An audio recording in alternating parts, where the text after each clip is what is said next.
Unlock the power of phrasal verbs in written English. Hello, English learners. Welcome to another video in our Intermediate English Grammar series. Today, we're diving into a fantastic aspect of the English language, phrasal verbs. More specifically, we're focusing on phrasal verbs in written English.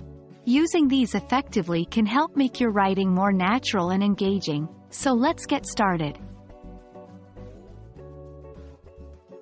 A phrasal verb is a combination of words, a verb plus a preposition or verb plus adverb, that when used together, usually take on a different meaning to that of the original verb. They are very common in English, both in speech and writing. An example of a phrasal verb is turn down. The verb turn on its own has several meanings, but when we add the preposition down, it creates a completely different meaning. Turn down can mean to reject something, like a proposal or offer. Phrasal verbs play a crucial role in written English. They can make your writing more colloquial and expressive. They are used widely in informal writing and conversations, but they are also used in more formal contexts, depending on the phrasal verb. Here's an example. The company decided to back up their data after a recent system crash. In this sentence, the phrasal verb, back up, gives the sentence a more conversational tone than if you used a more formal term like, create a backup of. Now, let's look at some common phrasal verbs used in written English.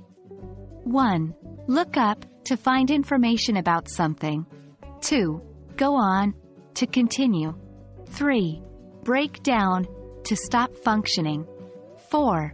Check out, to investigate or consider. 5. Turn in, to submit or deliver something.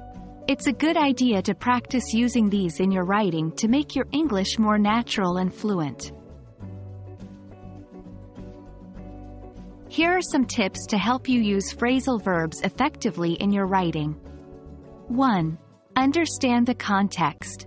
Some phrasal verbs have multiple meanings, so understanding the context in which they are used is essential. 2. Don't force it. Use phrasal verbs where they naturally fit. Don't force them into your writing just to use them. 3. Practice. The more you read and write in English, the more comfortable you'll become with phrasal verbs. And that's it for today's video on phrasal verbs in written English. Remember, these are a fantastic tool to make your English writing sound more natural and fluent. Practice them, understand their contexts, and start incorporating them into your writing. Thanks for joining us today, and we hope you found this video helpful. Keep learning, and we'll see you in the next one.